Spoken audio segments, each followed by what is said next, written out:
इस शर्मा जी के टोला है यहाँ घरे घरे हथियार मिली। इस शर्मा जी के टोला है यहाँ घरे घरे हथियार मिली। कुछ दिन के इंतजार बा रे बेटा, अब तो बस बड़ैसन के सरकार मिली। बड़े बड़े बाहुबली रहस हमरा पीछा हो, के ताना में बाटे होई आज परीक्षा हो। चल जाई पाता आज आई सन से पाला पड़ते बा, बढ़ई जी के चलती चलते बा, जरे वाला तही तवा जरते बा। बढ़ई जी के चलती चलते बा, जरे वाला तही तवा जरते बा।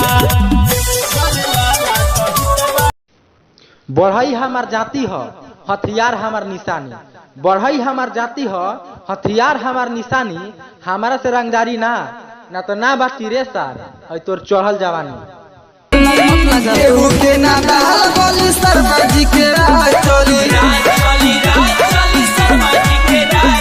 सुनो रे अनार बोली शर्मा जी के राह चली।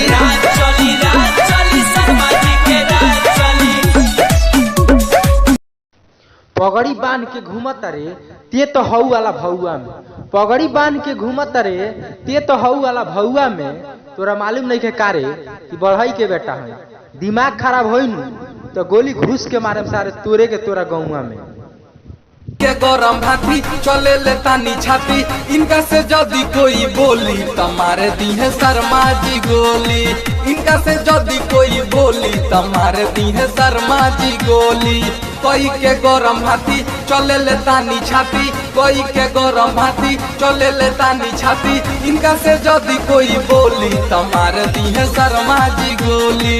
इनका से जदी कोई बोली